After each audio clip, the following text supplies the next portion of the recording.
Bonjour à tous, je suis le docteur Mazoutem Gohan, je suis cardiologue, très grand passionné d'électrophysiologie cardiaque. Je vous remercie d'être présent à ce tout premier congrès de l'Association des jeunes cardiologues d'Afrique. Il m'a été demandé donc de vous parler de l'interprétation de l'électrocardiogramme, l'essentiel à connaître.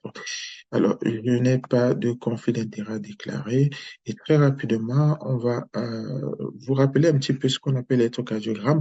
C'est en fait l'ensemble des phénomènes électriques qui sont induits par le potentiel d'action des cellules cardiaques tout au long du cycle cardiaque. Et ces cellules cardiaques ont donc des capacités de se dépolariser spontanément, et ceci en rapport avec quoi le mouvement ionique des mouvements ioniques à l'intérieur et à l'extérieur des cellules, recueillis par des capteurs de surface qui sont soit périphériques, soit précordiales.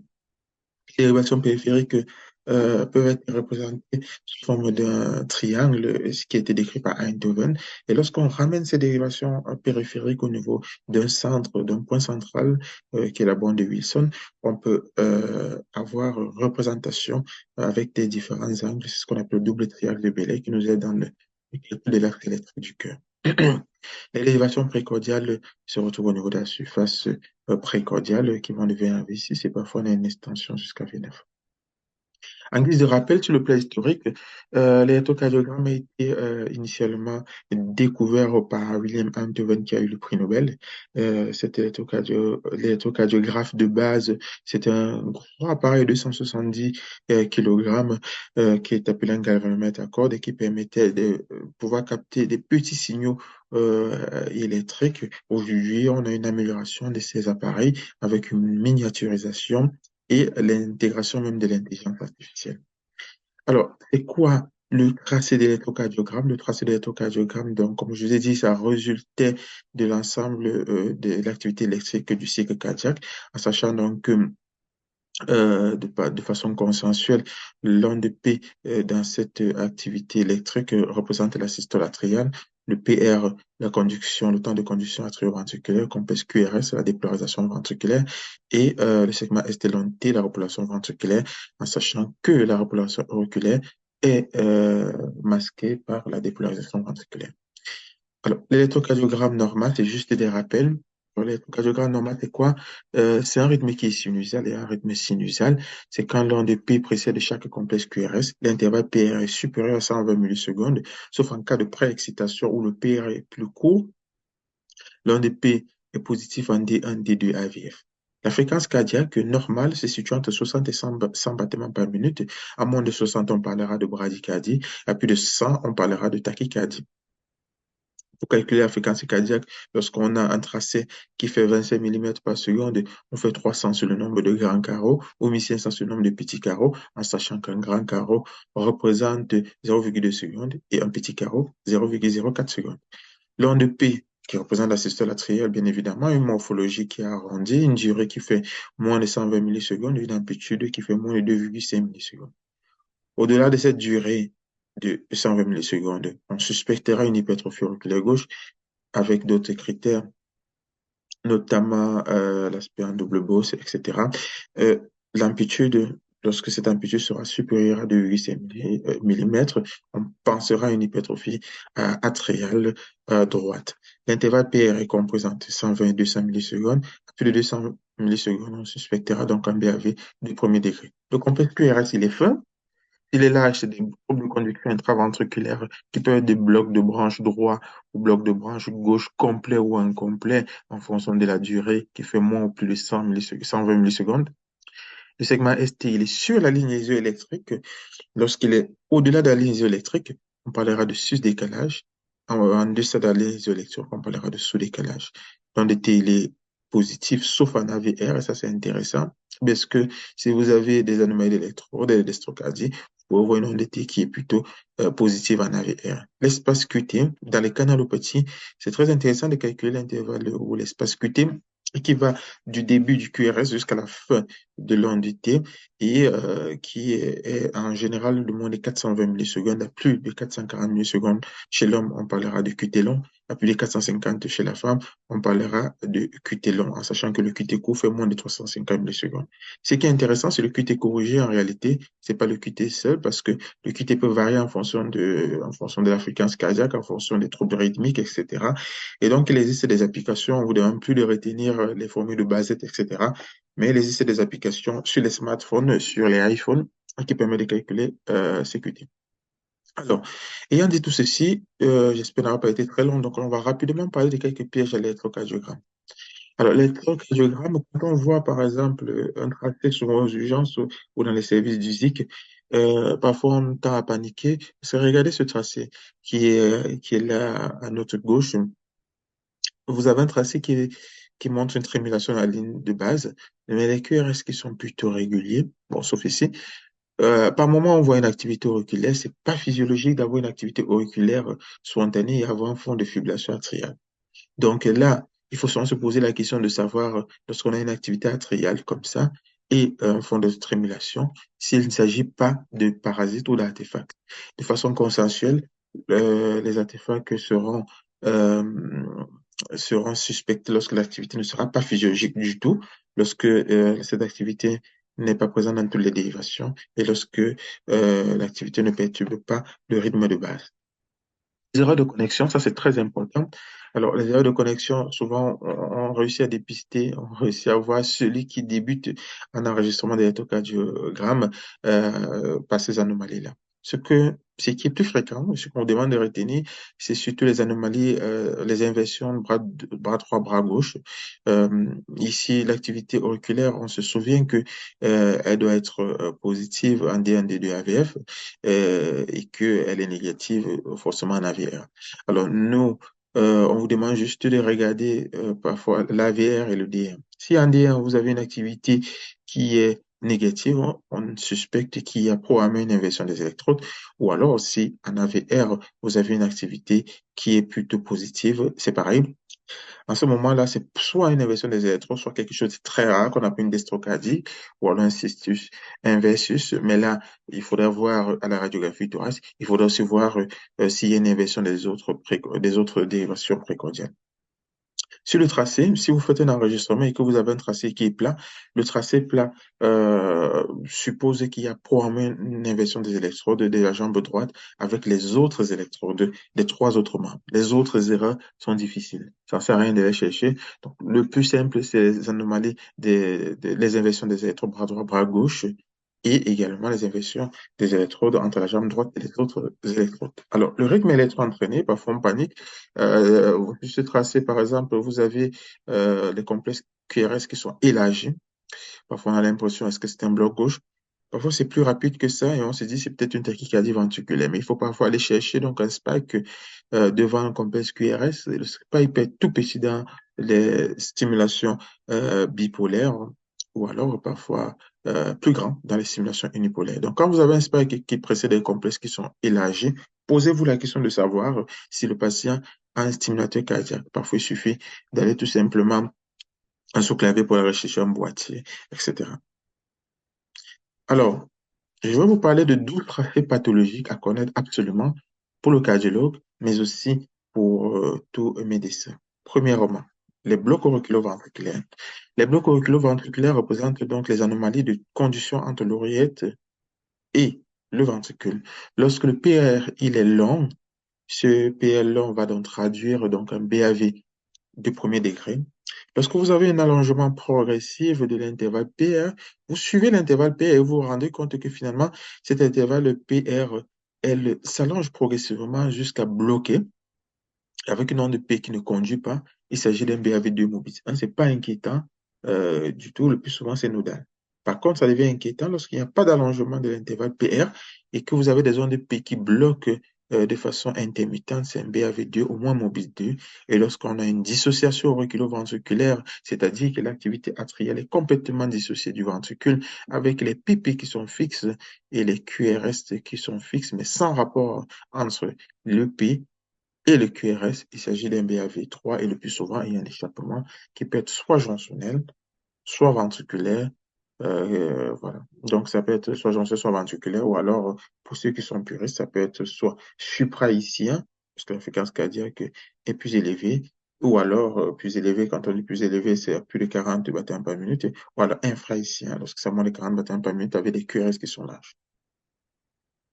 Le bloc sino-atrial ou alors la dysfonction sinusale tout simplement représente surtout les pauses.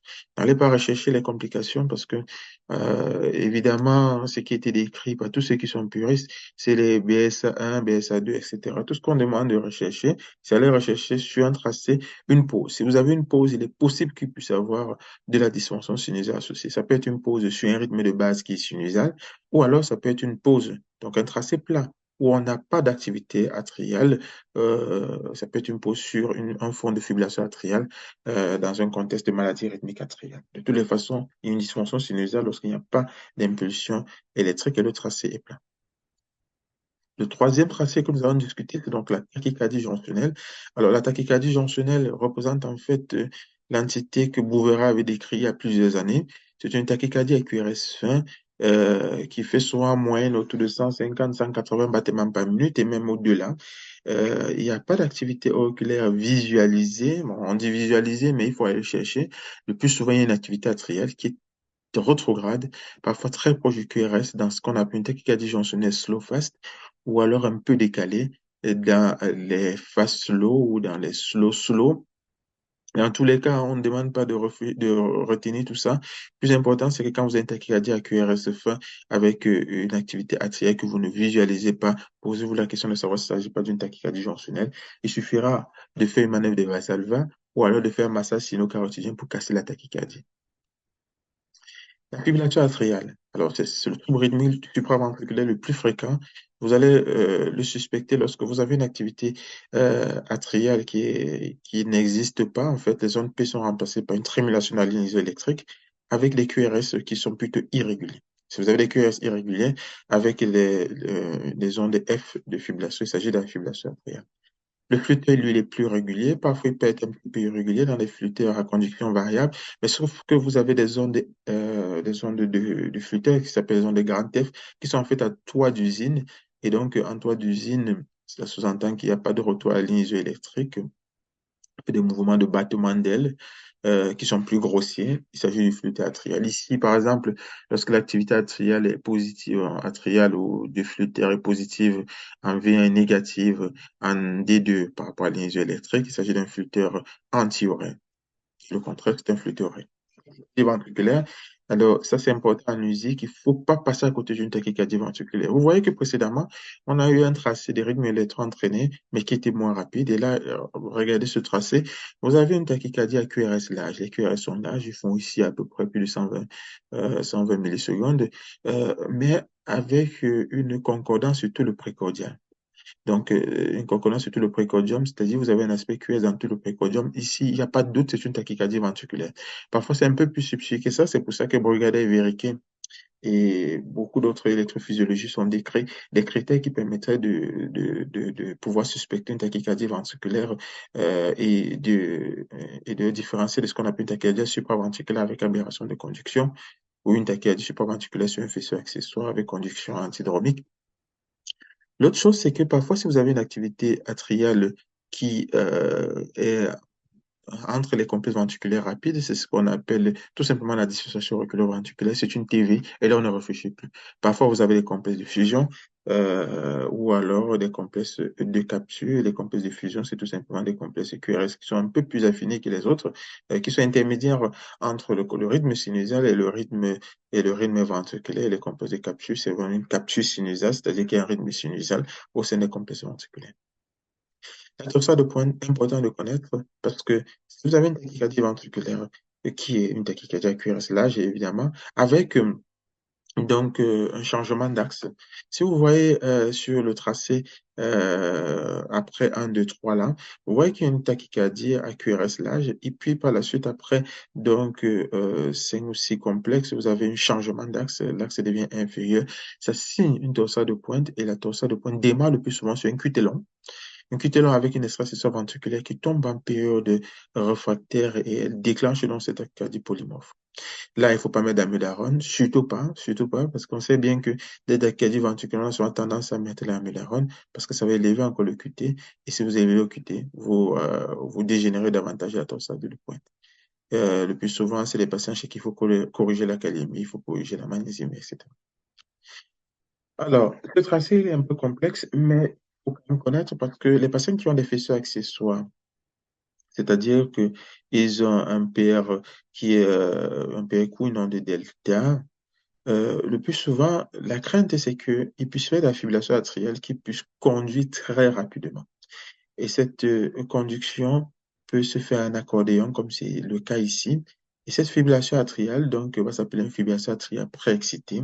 Vous avez des complexes qui sont larges, avec un mouvement de ces complexes au milieu, là, en accordéon. C'est donc une tachycardie, une fibrillation atriale préexcitée, ce qu'on appelle le supervol. Il faudra rechercher une voie sexuelle. Je vous l'accorde, c'est pas facile de le connaître. On peut le confondre à toute tachycardie ventriculaire polymorphe, mais il faut aller regarder pour rechercher les ondes delta et surtout ces mouvements en accordéon. Et si vous avez un rythme sinusal, un patient qui est un peu court et non des delta, alors il s'agit d'une FA préexcitée. Fibrillation ventriculaire, il ne faut pas passer à côté de cette anomalie, car cette anomalie est dangereuse. C'est le patient qui est déjà en arrêt cardiaque. Vous avez une tachycardie à QRS large polymorphe avec des QRS qui sont anarchiques, très anarchiques. Et donc, ce patient il n'a plus de système ventriculaire, il est en arrêt cardiaque. Il faut le défibriller, c'est la fibrillation ventriculaire. Je vous parle rapidement des suggestions, parce qu'effectivement, dans les urgences, vous pouvez avoir donc un sous-décalage du segment ST chez un patient qui a une douleur thoracique. C'est le plus souvent un infarctus du myocarde ST plus qu'un produit contraire, mais ça peut être autre chose, ça peut être de la repolarisation précoce. Lorsqu'on a un notch, vous voyez là, il y a un petit crochetage au niveau de la branche ascendante du ST, au niveau du point J, ça s'appelle de la repolarisation précoce. Lorsque on a plus un décalage qui est concave, ça s'appelle, c'est surtout en rapport à la péricardite aiguë chez un patient qui n'a pas de facteur de risque cardiovasculaire ou qui a un syndrome grippal récent, etc. On pense surtout à un péricardique qui est jeune. Alors, l'infarctus, c'est souvent un sous-décalage plutôt qui est convexe. On peut avoir d'autres anomalies qui augmentent, qui entraînent un sous-décalage du segment ST, comme le bloc de branche gauche, comme l'HVG, comme le Brugada, etc. Mais l'hantise, c'est que quand vous avez un patient qui a une douleur thoracique avec un sus-décalage du segment ST, pensez à un infarctus du myocarde jusqu'à produit contraire, même quand il est jeune, parce qu'on a eu des patients à 32 ans qui ont eu, qui ont eu un ST+, surtout quand ils sont âgés. Donc, faites attention. Alors, le Qtlan. Le Qtlan, il est très intéressant à connaître parce que le plus souvent dans les usiques, il y a des patients qui nous développent les torsades de pointe parce qu'ils ont un Qtlan de base et qu'on a mis et que par la suite on a mis des diurétiques parce qu'ils sont en décompensation cardiaque et on a mis de l'amiodarone pour des raisons X ou Y. Ils développent dans ce Qtlan. Qtlan, on le mesure facilement à partir du R ou à partir du Q, jusqu'à la fin de l'onde T, on trace une tangente et cette tangente peut être mesurée dans le QT. On a une QT de base qu'on peut corriger avec des applications que je vous ai montrées. Et après, vous allez aller regarder, je vais vous donner ceci en bonus. Vous pouvez aller regarder quelles sont les situations qui pourraient augmenter dans le QT chez ce patient et corriger ces conditions-là. La dysfonction de PM, la dysfonction de pacemaker, je vous ai dit, si vous avez un spike avant les complexes QX qui sont élargis, c'est probablement un patient qui a un pacemaker, mais les spikes ne doivent pas être n'importe où. Si vous avez un spike, il faudrait qu'il y ait une activité atriale ou ventriculaire qui suit le spike. S'il n'y en a pas, c'est possible que ce soit simplement du défaut d'écoute. Si vous avez un spike et que vous n'avez aucune activité, c'est un défaut de capture. Si vous avez un spike n'importe où, tant au niveau de la réfractaire qu'après les complexes, n'importe où, ça s'appelle un défaut d'écoute. Donc, recherchez sur les tracés des patients qui ont des spikes de pacemaker s'il y a un défaut d'écoute. Bien évidemment, parfois, ça peut être des algorithmes du stimulateur cardiaque. Il faudra confirmer cela par l'interrogation du pacemaker. Donc, c'est à vous de jouer. Je vous ai mis bonus, là, pour essayer de réfléchir un petit peu de la vie réelle. Ce sont des patients pour lesquels on m'a contacté. Des collègues m'ont envoyé ces électrocardiogrammes. Vous voyez, ce patient, il a une tachycardie à QS-Large. Ça paraît évident que bon, c'est possible que ce soit une tachycardie supraventriculaire avec le bloc de branche, parce que ça fait un aspect de bloc de branche gauche, un aspect petit R grand S en V1 et un grand R en V6. Sauf que parfois, vous avez donc des complexes, vous avez des activités, l'activité atriale qui est complètement dissociée de l'activité ventriculaire. C'est une tachycardie ventriculaire. Technique m'a aussi été envoyée par des collègues. C'est pas très facile, effectivement. Bon, on a plusieurs activités atriales et peu d'activités ventriculaires. D'emblée, c'est une BAV, mais sauf que c'est très rapide comme activité atriale. C'est donc une tachycardie atriale avec un BAV et donc probablement un bloc infrahissien associé. Tracé pour les juniors, il n'est pas facile également. Vous avez un patient qui est régulier. Je vous ai dit qu'il a la fibrillation atriale, c'est lorsqu'on n'a pas d'activité auriculaire, mais vous n'avez pas d'activité atriale organisée. Vous avez une trémulation à la ligne isoélectrique. C'est pas du parasite parce que c'est partout qu'on a cette trémulation. Sauf que le QRS, il est à peu près régulier. Donc, le patient a une fibrillation atriale avec un bloc auriculo-ventriculaire complet. Et ceci, c'est un délai tracé que mon infirmière a paniqué. Vous voyez là que c'était en avril, c'était tout récemment. Elle m'a contacté, m'a dit qu'il y a un patient, elle trouve qu'il fait des salles ventriculaires. Effectivement, bon, on voit dans ces complexes qui sont aberrants, qui sont un peu bizarres. On a l'impression que on a des complexes de fusion, etc. Mais sauf que quand on voit en D2, ben, en D2, le rythme, il est tout à fait normal. C'est juste des parasites. Voilà. Alors, à vous de jouer. J'espère que ces petits exposés ou ces petits enseignements vous a servi. Je reste en backup s'il y a des questions. Je vous remercie.